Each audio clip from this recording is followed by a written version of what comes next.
Hello everyone, मैं अभिनव शुक्ला आपका बहुत बहुत स्वागत करता हूं लेट मी कोड के इस चैनल पर। और आज की इस वीडियो में हम बात करने वाले हैं कि अगर आप किसी भी ब्रांच के हैं, किसी भी फील्ड के हैं, किसी भी डिग्री से बिलोंग करते हैं और आपको कोई डेवलपमेंट में जॉब चाहिए तो आप वो किस तरह से ले सकते हैं।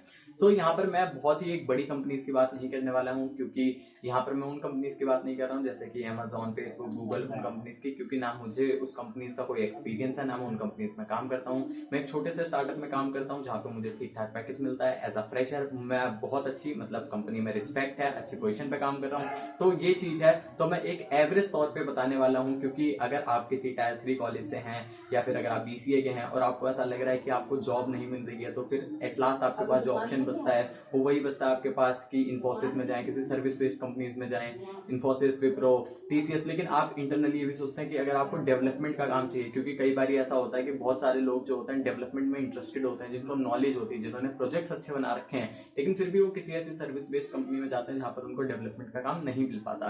तो वो जो मेरे भाई हैं, वो मेरे भाई बहन जो हैं, उनको अगर डेवलपमेंट का काम चाहिए तो मैं उस चीज पे बताने वाला हूँ कि किस तरह से वो अप्लाई कर सकते हैं, किस तरह से वो चीजें पढ़ सकते हैं जैसे उन्हें जॉब मिल सके।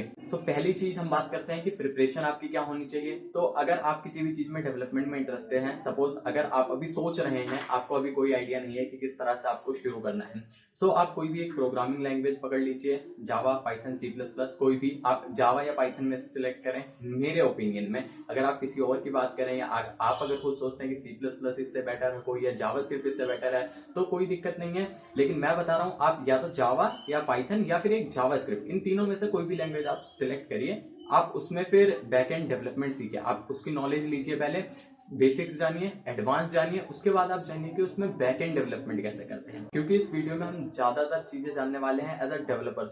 मोस्टली मैं यहाँ बात कर रहा हूँ बैक एंड डेवलपर की। आप उसके बारे में जानिए। जैसे जावा में है तो आप इसमें स्प्रिंग बूट सीखिए, पाइथन में आप उसमें जेंगो सीखिए, फ्लास्क सीखिए, फास्ट एपीआई सीखिए, बहुत सारी चीजें सीखने के लिए, नोड सीखिए। अगर आप जावा स्क्रिप्ट कर रहे हैं तो आप बैक एंड की चीजें सीखिए। आपको बैक एंड का आइडिया होना चाहिए, आपको डेटाबेस का आइडिया होना चाहिए। आप एसक्यूएल सीखिए, एसक्यूएल के सारे कॉन्सेप्ट आप ग्रैब करिए, जैसे जॉइंस होते हैं और भी बहुत सारे कॉन्सेप्ट होते हैं एसक्यूएल के। आप नो एसक्यूएल किसी भी डेटाबेस पे ट्राई कर सकते हैं, जैसे मोंगोडीबी कर सकते हैं।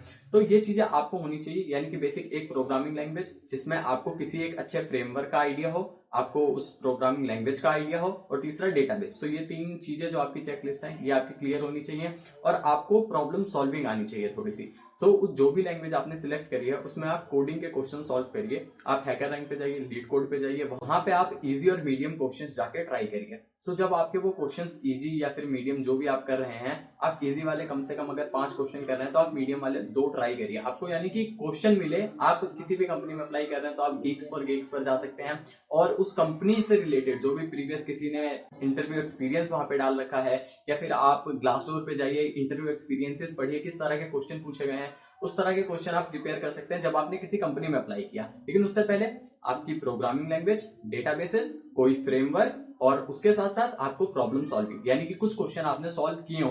मिनिमम आप 100-150 के क्वेश्चन अगर कर लेते हैं तो सफिशियंट है। सफिशियंट का मतलब छोड़ ना दें, आप उसके आगे भी करिए। उसके बाद अब अगर आपको लग रहा है कि अब आप जॉब्स अप्लाई कर सकते हैं, तो आप एक अच्छा सा रिज्यूमे बनाइए। रिज्यूमे बनाने के ऊपर आप बहुत सारी यूट्यूब पे आपको वीडियोस मिल जाएंगी, आप वो देख सकते हैं। आपको बहुत सारी वेबसाइट्स मिल जाएगी जहां से आप रिज्यूमे बिल्ड कर सकते हैं, तो वहां से आप अपना रिज्यूमे बनाएंगे। दूसरा, फिर आप लिंक्डइन पे अकाउंट बनाएंगे, और आप गूगल पे भी आपको बहुत सारी जो वेबसाइट्स हैं, naukri.com हो गई, या फिर और ग्लासडोर हो गई, या फिर एम्बिशन बॉक्स, बहुत सारी ऐसी वेबसाइट्स हैं जहां से आप जॉब के लिए अप्लाई कर सकते हैं। लेकिन आप लिंक्डइन पे ज्यादा फोकस करिए। आप लिंक्डइन पे आपको वहां पर फ्रेशर की जॉब मिल सकती है। आप किसी भी कंपनी में देखिए, आपको वहां पर अगर जॉब की दिख रही है कि यहाँ पर जॉब पोस्टिंग है, यहाँ पर जॉब है कोई, तो वहां पर आप उस कंपनी के लोगों से कनेक्शन बनाइए। उस कंपनी के लोगों को आप ईमेल भेजिए या आप उनको मैसेज भेजिए कि आप जॉब में इंटरेस्टेड हैं, आपने ये चीज कर रखी है। सपोज अगर आप as a Python developer apply करना चाहते हैं, आपने पाइथन की आपको अच्छी नॉलेज है, आपने पाइथन में प्रॉब्लम सॉल्विंग करी, आपने हैकर रैंक या लीड कोड पे कम से कम 100 से 150 क्वेश्चन भी कर रखे हैं, आपको लगता है कि आप क्वेश्चन इंटरव्यू पे क्रैक कर सकते हैं, और आप किसी भी कंपनी, सपोज किसी भी कंपनी में जिसमें आप अप्लाई कर रहे हैं उसके आपने प्रीवियस इंटरव्यू एक्सपीरियंसेस पढ़े हैं, उसमें उसको देख के आपको कॉन्फिडेंस है कि हाँ आप वो चीज कर सकते हैं, तो आप वहां पर रेफरल मांगिए। बहुत सारे लोग हैं जो आपको रेफर करने को रेडी होंगे, लेकिन ये नहीं है कि आपने 10 लोगों को किया तो हो जाएगा। आप उसमें धड़ल्ले से आंख बंद करके जितने लोगों को, मैक्सिमम जितने लोगों के पास आप जा सके उतने लोगों के पास जाइए, उतने लोगों से आप कोशिश करिए। लिंक्डइन पे आपको जितनी जॉब दिखे आप वहां पर अप्लाई करिए। आप गूगल पे naukri.com जितनी भी आपको वेबसाइट्स मिलती है हर जगह आप ट्राई करिए। तो उस तरह से आपको कहीं ना कहीं से इंटरव्यूज के लिए कॉल आने शुरू होंगे, क्योंकि अगर आप एक आधा इंटरव्यू देंगे फिर आपको कॉन्फिडेंस थोड़ा सा आएगा, और उसके बाद सपोज अगर आप इंटरव्यू पे 1-2 क्लियर नहीं भी कर पाए तो भी आप में कॉन्फिडेंस होगा, और उस कॉन्फिडेंस के जरिए आप नेक्स्ट किसी ना किसी इंटरव्यू को क्रैक कर लेंगे। आपको बहुत चीजें सीखने को मिलेंगी। जैसे मैं अपना एग्जांपल देता हूं, तो मैंने एक गुड़गांव बेस्ड कंपनी थी, वहां पे इंटरव्यू दिया था। मेरा जो पहला ऑनलाइन असेसमेंट टेस्ट था, ऑनलाइन राउंड, वो मेरा क्लियर हो गया। मेरा एक टेक्निकल क्लियर हो गया, दूसरा टेक्निकल राउंड क्लियर हो गया। अब मेरा थर्ड राउंड था जो एचआर के साथ होना था।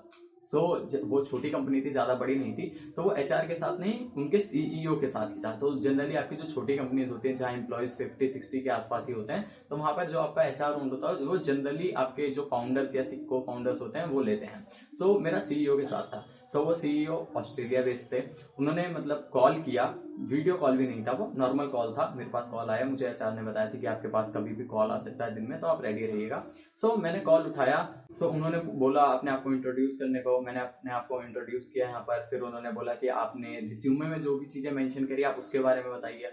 अब आप अनप्रिपेयर्ड रहते हैं, वहां पर प्रिपरेशन नहीं है आपके पास। जैसे मैंने रिज्यूमे नहीं खोल रखा, मेरे पास रैंडम एक कॉल आया है कि आपसे पूछ रहे हैं कि आप अपने बारे में बताइए। मैंने बताया। उन्होंने बोला रिज्यूमे में क्या लिख रखा है, तो अब उन्होंने मुझसे इवन ये बोला कि जिस सीक्वेंस में आपने रिज्यूमे में अपने प्रोजेक्ट्स मेंशन कर रखे हैं उस सीक्वेंस में मुझे सारे प्रोजेक्ट्स एक्सप्लेन करिए। मैंने आई थिंक 5 या 6 प्रोजेक्ट मेंशन कर रखे थे अपने रिज्यूमे में। वहां पर उनके रिलेटेड, मतलब अब मुझे सीक्वेंस में नहीं आता तो मैंने बताने शुरू किए, मुझे अपने प्रोजेक्ट से आते थे जो भी, मैंने सब बताया। उन्होंने कहा कि आपने जो भी ये चीजें करी हैं, आपने प्रोजेक्ट्स बनाए हैं, इसमें आपकी प्रैक्टिकल लर्निंग क्या है। मुझे उस टाइम पे नहीं समझ आया कि प्रैक्टिकल लर्निंग क्या है। मैंने कहा प्रैक्टिकल लर्निंग ये है कि मैंने अपने ये कोडिंग सीखी, मैंने ये सीखा कि आप गूगल कैसे कर सकते हैं चीजें, एरर कैसे सॉल्व कर सकते हैं। मैंने इन चीजों को फिर नेट पे डाला, इवन मैंने गिटहब के बारे में सीखा। बहुत सारी मैंने चीजें जितनी मैं बता सकता था मैंने बताई, लेकिन फिर भी वो बोलता है कि ये कोई प्रैक्टिकल लर्निंग नहीं है। मैंने इवन बोला मेरा एक मशीन लर्निंग का प्रोजेक्ट था, मैंने कहा मैंने ये चीज सीखी खुद से स्टार्टिंग से, लेकिन फिर भी वो ऐसी चीजों में उन्होंने बहुत सारा मतलब ना नकर करते करते उन्होंने कहा कि ठीक है। फिर मैंने लास्ट में एक चीज पूछी, जब उन्होंने मुझसे कहा कि do you have any question for me. मैंने कहा कि अगर आपके मतलब अगर आपको मुझे रेट करना हो इस इंटरव्यू के बेस पर तो आप मुझे कितना रेट कर सकते हैं। उन्होंने मुझे कहा कि आपको मैं 5 में से 1.5 और 2 रेट करूंगा। मैंने कहा ओके। मैं वहां पे मुझे थोड़ा बुरा लगा। मैंने कहा इवन मैंने टेक्निकल राउंड्स क्लियर कर लिए हैं, ऑनलाइन असेसमेंट क्लियर हुआ, बट यहाँ पर ये चीज, और मैं क्वेश्चन वो समझ भी नहीं पा रहा कि वो पूछना क्या चाहते हैं जो प्रैक्टिकल लर्निंग है उसके जरिए। अब वहां पर मतलब मैं गया, क्योंकि उनके फिर एचआर का मुझे मैसेज आया कि मतलब मैं सिलेक्ट नहीं हुआ। वो भी मैसेज बहुत दिन एचआर को ट्राई करने के बाद फिर मुझे आया। फिर ऐसे ही मैंने धीरे धीरे बहुत समय अप्लाई किया, बट फाइनली मुझे एक जगह सफलता मिली। फिर मैं एज अ पाइथन डेवलपर लगा। इसी तरह मैं बोल रहा हूँ कि अगर आपकी ये चेकलिस्ट है, प्रोग्रामिंग लैंग्वेज अच्छे से आती है, कोई फ्रेमवर्क उसका अच्छे से आता है, आपने प्रॉब्लम सॉल्विंग में कुछ 100-150 क्वेश्चन कर रखे हैं, आप कुछ प्रोजेक्ट्स बना लीजिए उसमें, क्योंकि आप शो केस करेंगे, आप उसको गिटहब पे डालिए। आपका जो लिंक्डइन और गिटहब का अकाउंट है ये तो होना यहाँ पर मैंडेटरी है, क्योंकि अगर आप प्रोजेक्ट बना रहे हैं, और साथ के साथ आपको थोड़ी फ्रंट एंड की नॉलेज होनी चाहिए, क्योंकि अगर आप बैक एंड के अपने प्रोजेक्ट बना रहे हैं तो उसको फ्रंट एंड के साथ आप इंटीग्रेट करके गूगल पे डालिए। आप इवन HTML CSS और जावास्क्रिप्ट बेसिक सीख सकते हैं। अगर आपने जावा बैकएंड के लिए भी सीखी है, Node.js आपने वहां पर यूज किया है, तो आप सिर्फ HTML CSS जावास्क्रिप्ट इन्हीं 3 लैंग्वेज के ऊपर प्रोजेक्ट्स बना सकते हैं जो कि आपको हेल्प करेंगे। अगर आपने पाइथन सीखी है तो आप फास्ट API, फ्लास्क, जेंगो किसी भी फ्रेमवर्क के ऊपर आप अपना काम करिए बैकएंड का, और फ्रंट एंड में HTML CSS और जावास्क्रिप्ट ये चीजें यूज करिए। आपको थोड़ी आनी चाहिए, क्योंकि आपके प्रोजेक्ट आपको दिखाने हैं वहां पर अच्छे से। आई थिंक ये चीज आपको हेल्प करेगी कि अगर आप डेवलपमेंट में कोई जॉब लेना चाहते हैं, आप BCA से हैं, BTech से हैं, MCA से हैं, किसी भी फील्ड से अगर आप हैं, अगर आप ये वीडियो देख रहे हैं और अगर आप डेवलपमेंट की जॉब लेना चाहते हैं, तो ये चीजें आप सीख लीजिए। आप कोई भी ईयर हो, 2021, 2022, 23, ये कभी मैटर नहीं करता। अगर आप 12th क्लास में हैं तो आप अभी से शुरू कर सकते हैं। अगर आपके पास टाइम है तो आप शुरू कर सकते हैं, आप कभी भी कर सकते हैं। ये किसी ईयर की बात नहीं है, बट आप ये चीज शुरू करिए। आपको इतनी बेसिक आइडिया ये होना चाहिए। अगर आप शुरू नहीं करेंगे तो आप एज अ डेवलपर जॉब नहीं ले पाएंगे, क्योंकि बहुत सारे स्ट्रगल आते हैं। जो मैंने मुसीबतें फेस करी हैं, यानी कि जो भी रिजेक्शंस हुई हैं, नेगेटिव थिंग्स, तो आई थिंक ये चीज़ें आपको काम आने वाली हैं अगर आप एज अ डेवलपर जॉब लेना चाहते हैं। आप किसी भी फील्ड, किसी भी डिग्री से रिलेटेड हो, अगर आप क्योंकि शुरू नहीं करेंगे तो आप यहाँ पर कभी नहीं कामयाब हो सकते। सो कोशिश करना है आपको यहाँ पर, आप ये सारी चीज़ें सीखिए अगर आपने अभी तक शुरू नहीं की है। अगर आपको थोड़ा बहुत भी आइडिया है तो आप उसको ब्रशअप करिए, आप उसको स्किल्स को और थोड़ा अच्छा करने की कोशिश करिए। सपोज अगर आपको बैक एंड का आइडिया है तो आप फ्रंट एंड को भी सीखिए। आप थोड़ा सा अपने कंफर्ट जोन से बाहर जाइए, चीज़ें सीखिए, कोशिश करिए, ट्राई करिए, तभी आपको एक ना एक दिन जाके सफलता मिलने वाली है। तो इवन मैं अपने बताता तो मैंने लगभग 15 से 20 या 25 इंटरव्यू दिए होंगे, तब कहीं जाके इवन मुझे 2 सफलताएं मिली। एक मुझे 2020 में और एक फिर जुलाई में, जून 2021 में। सो ये 2 फिर मेरी सफलताएं हैं। इतने इंटरव्यूज देने के बाद बहुत सारे फेलियर मिलते हैं, आपको सीखने को बहुत कुछ मिलता है उनसे। वो मोमेंट बहुत डिसअपॉइंटिंग होता है जब आपको रिजेक्शन का मेल आता है, आप इतनी चीज़ें देखते हैं, आपको सिलेक्ट नहीं होता। और जॉब एप्लीकेशन की बताऊं तो मैंने कम से कम 500 400 इतनी तो जॉब्स अप्लाई करी ही होंगी, तब जाके कहीं से इतने जो 20-25 कॉल्स आते हैं वो मिले हैं।